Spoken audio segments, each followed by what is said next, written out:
I'm still interested in getting better at fighting games, but as somebody who's really busy nowadays, if you couldn't tell from the lack of high quality content here, I needed to find ways to improve without grinding at fighting games every day. This led me to a journey of exploring ideas of improvement that don't involve playing games as much. So now I've come up with 4 ideas to think about for improvement in fighting games without grinding for hours on end. Number 1. Watching VODs actively to stimulate your brain. I find this really easy to do in quick bursts if you don't have a lot of time, or if you're on the road with not a lot to do. VODs are everywhere now on YouTube, and you can find more footage of your favorite fighting game than you can consume. You should aim to place yourself in the match through one player's perspective, and improve your problem solving ability. This is very similar to doing chess puzzles, where you've been given one exact specific board, and you must aim to find the best possible move for a given player. While not exactly the same as playing matches, doing this training will help you improve your decision making during matches, and cause you to pay better attention to the different variables during a match. Number 2. Instead of playing for 6 hours without dedicated focus, play for 1 hour with lots of focus. Using game time to focus on a particular skill to improve at will make the time you spend practicing and playing a lot more fruitful, and easier to evaluate and analyze. For example, if you're playing Street Fighter 2, one of the main focus points for you could be having good anti-air, and so whether a session was productive or not can be tied to how well you anti-aired in that session. If you anti-aired well in that session, regardless of a win-loss count, you should consider that a success. If your anti-air was not as good as you'd like, you can then specifically focus on reasons why, which might be knowledge-based, such as, oh, I didn't know this anti-air was not going to work at the spacing, or execution-based. Damn it, I missed another DP. Having a specific direction you want to focus on will not only make your practice more focused, but it also helps me personally with managing salt during casuals.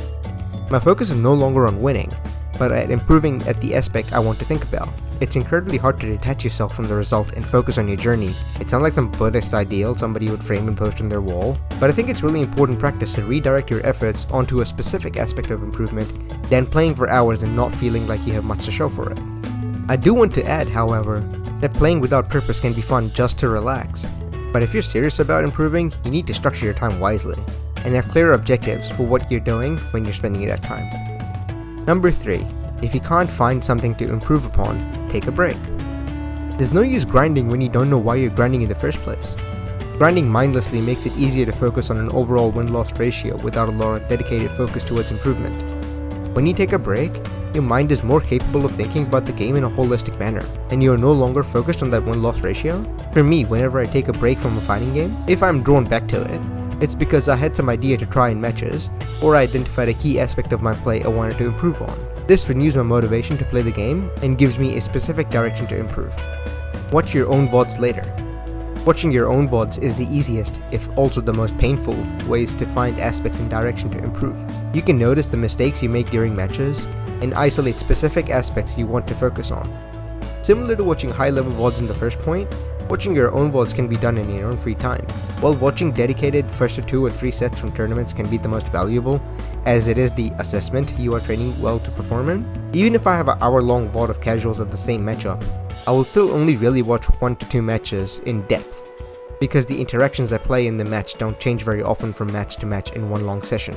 This means that any session that I ever record is equally valuable in terms of, what I get out of it.